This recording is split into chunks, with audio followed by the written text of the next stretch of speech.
Laurent Alexandre a une phrase en tant que médecin qui peut déranger, c'est effectivement les médecins seront les infirmiers de 2030. Alors c'est vrai que ça peut forcément choquer cette corporation, et surtout quand il précise le pouvoir sera aux propriétaires des algorithmes. Ça, c'est un langage qui parle effectivement aux professionnels de la sécurité des systèmes d'information.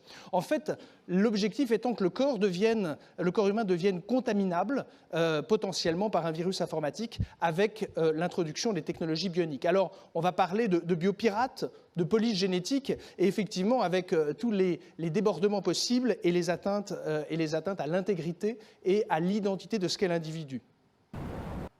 Nous sommes dans un siècle à l'évidence vertigineux. Le séquençage de l'ADN, le bricolage du vivant est en fait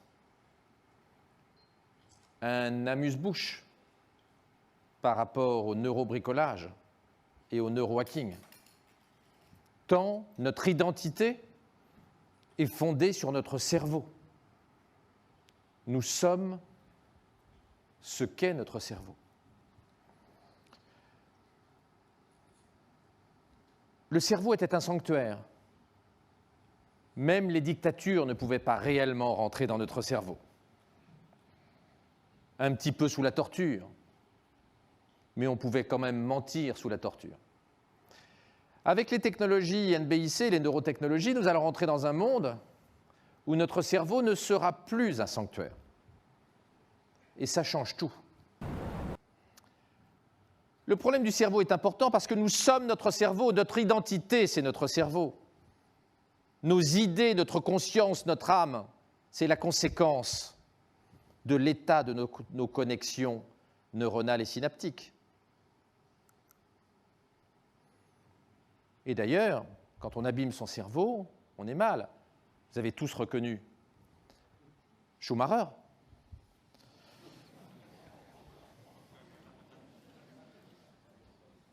Nous sommes bien notre cerveau. Et comme vous le savez, Schumacher est bien fatigué. Au-delà de notre cerveau, on voit bien comment les prothèses qui nous entourent, les objets connectés, deviennent des extensions de notre corps et de notre cerveau. Comment l'iPhone et autres smartphones sont en train de devenir des assistants médicaux et des assistants neuronaux.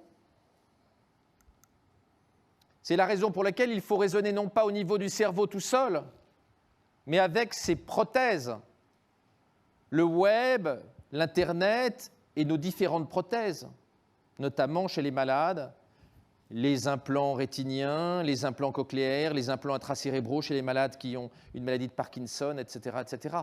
Et demain, les implants que les gens sains auront, également la Google Glass, les lentilles, etc., etc.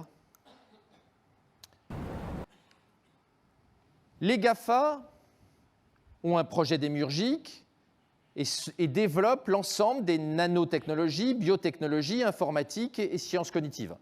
La cognitique réunissant les algorithmes, l'intelligence artificielle, les sciences du cerveau et la robotique.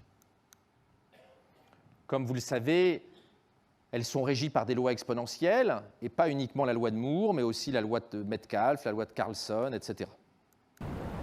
Ce sont ces lois exponentielles qui expliquent que le coût des enzymes qui modifient l'ADN a été divisé par 1000 en 5 ans et 10 000 en 7 ans, que le coût du séquençage ADN a été divisé par 3 millions en 10 ans, et ça va avoir un impact très important sur vos métiers. Le fait que la puissance des serveurs informatiques est multipliée par 1 milliard tous les 31 années à l'heure actuelle. Mais je ne vais pas vous apprendre la loi de Moore. Le hacking cérébral, il a deux composantes, comme je vous disais tout à l'heure. La lecture et l'écriture et l'editing. Bien sûr, la lecture va aller plus vite que l'editing. C'est comme en génétique. C'est plus facile de lire nos chromosomes que de les modifier. C'est plus facile de faire le plan de l'Amazone que de détourner le fleuve Amazone. La lecture du cerveau.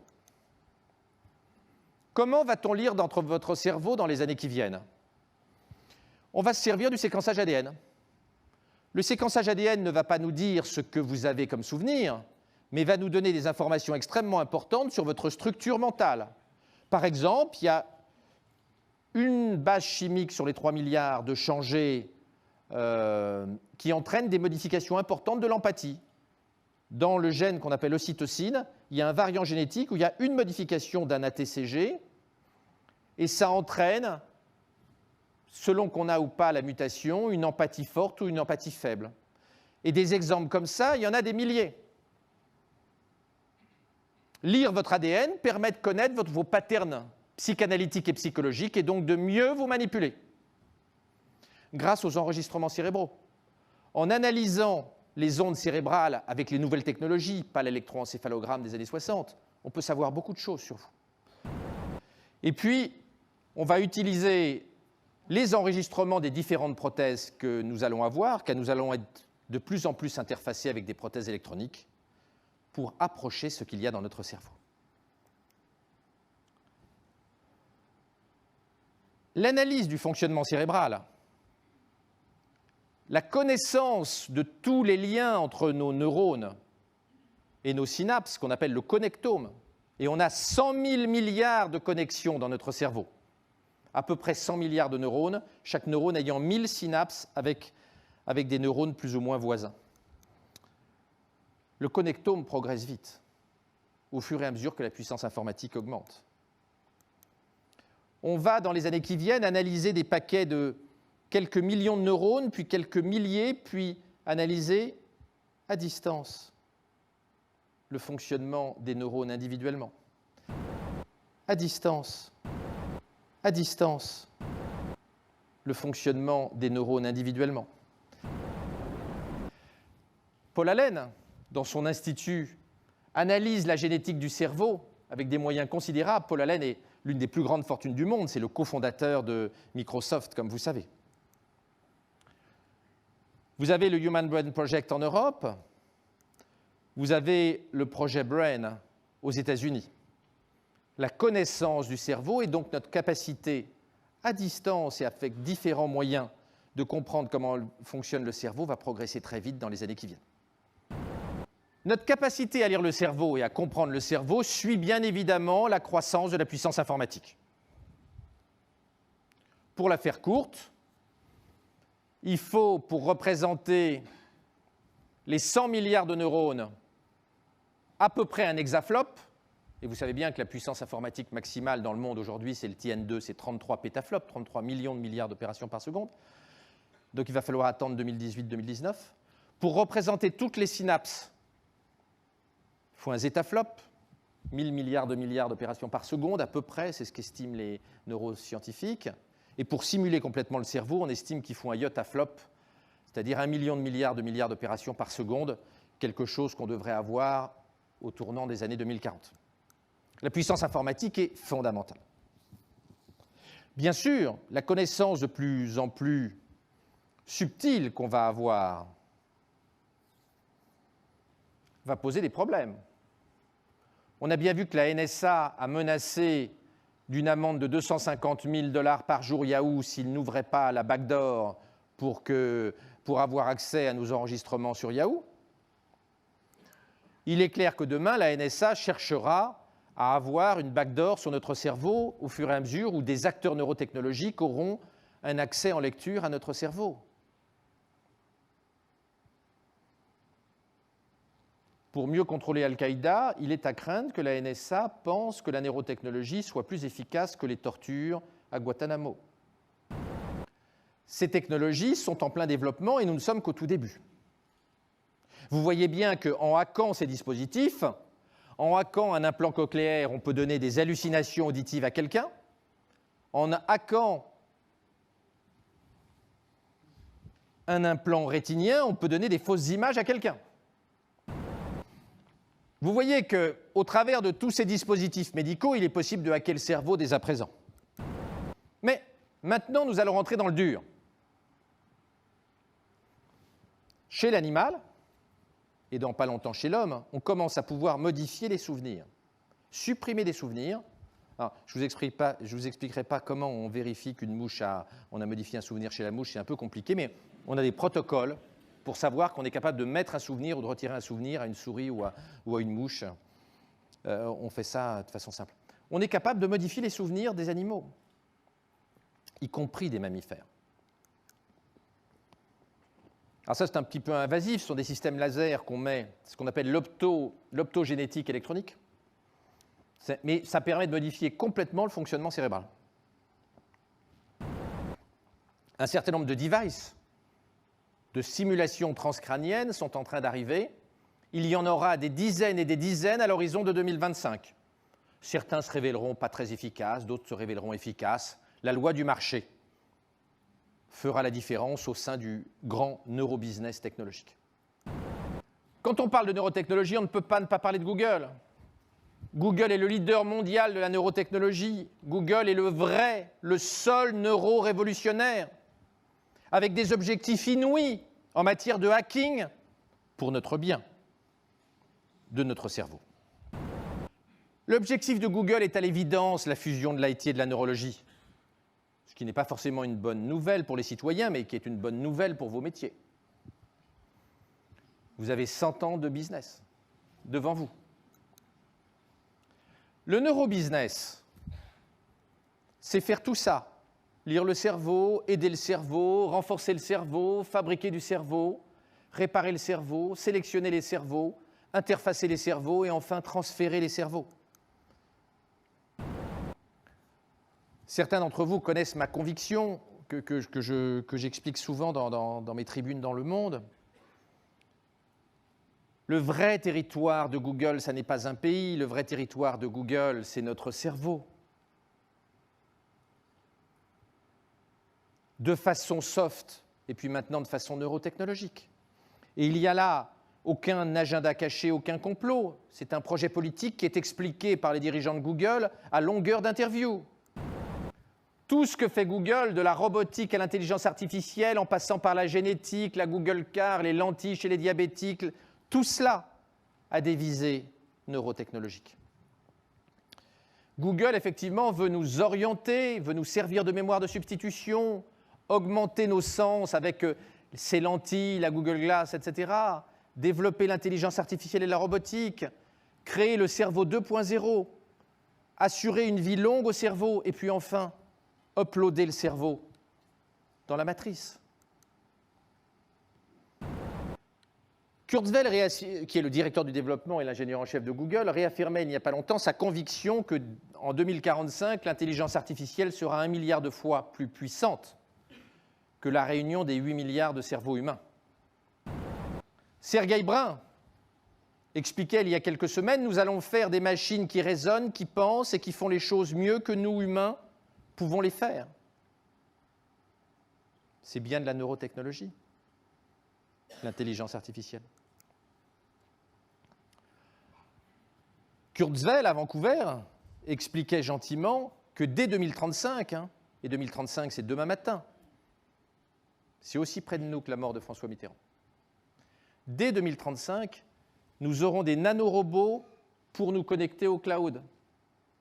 Des nanorobots intracérébraux, ce qui nous donnera des capacités extraordinaires et fusionnera l'intelligence artificielle et l'intelligence biologique. On est bien dans un hacking massif du cerveau.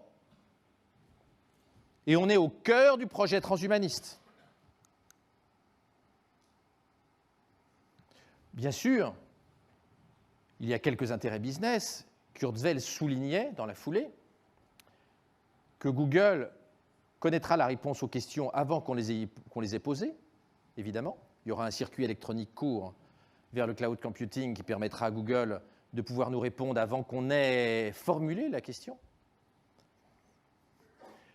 Et il précisait que Google nous connaîtra mieux que notre partenaire sexuel et probablement mieux que nous-mêmes nous connaissons.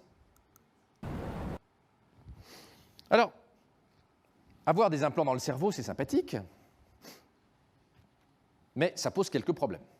Vous savez qu'on a démontré il y a quelques années qu'on pouvait, pour les pacemakers connectés à Internet, où les médecins peuvent paramétrer le pacemaker à distance, on a démontré qu'on pouvait les hacker à distance.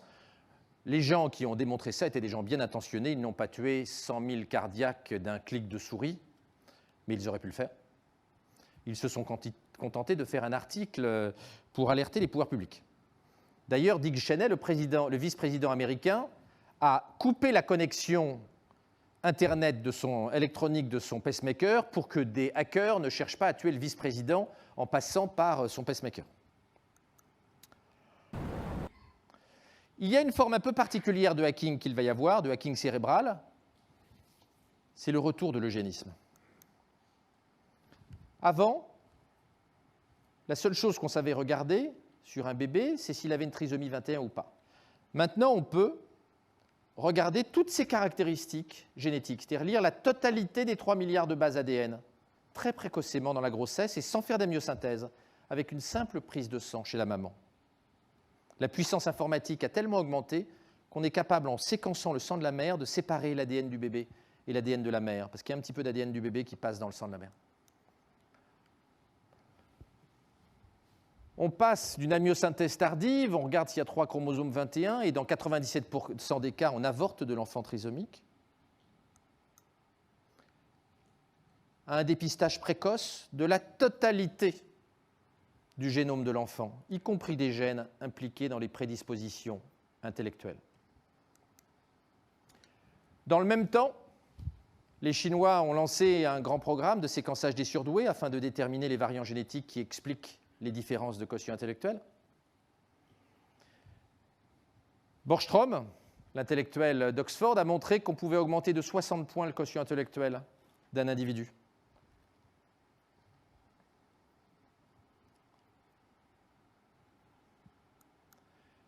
Et 23andMe, filiale génétique de Google, a un brevet sur la sélection génétique des embryons. Vous voyez que là, c'est une forme particulière de hacking neurologique dans le futur. C'est la transformation de la façon dont nous procréons qui pose des problèmes tout à fait majeurs. Alors, le hacking ultime, c'est quoi? Le hacking ultime, c'est le projet du directeur du développement de Google, Ray Kurzweil, l'upload cérébral, c'est-à-dire de transférer le contenu de notre cerveau dans des circuits intégrés. Nous en sommes loin d'un point de vue technologique. Plus loin que Kurzweil le pense de mon point de vue. Mais il est clair que son objectif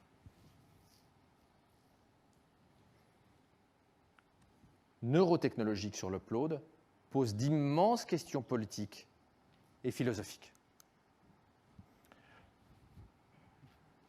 Time a fait un article plutôt sympathique sur ces technologies d'upload et expliquait de façon très décontractée que c'était une façon de devenir éternel. À titre personnel, mais à 55 ans, on est déjà un vieux con, je ne suis pas forcément complètement enthousiaste à l'idée d'avoir ce type d'implant dans le cerveau.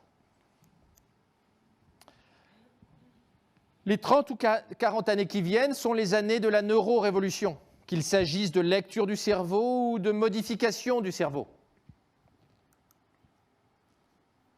Le bricolage du vivant et du cerveau, mené d'abord par GAFA et par les idéologues transhumanistes, dans un monde où, le fondateur de Netscape a raison, dans un monde où le logiciel dévore le monde, avec une explosion de l'intelligence artificielle, pas dans les 5 années qui viennent, mais dans les 50 années qui viennent, pose d'immenses problèmes de sécurité. Et de mon point de vue, la neurosécurité va devenir le premier des droits de l'homme. Notre cerveau, qui était un sanctuaire inviolable, va devenir transparent et ouvert à cause du big data, à cause de la génétique, à cause des implants, à cause de tous les progrès de la neurotechnologie.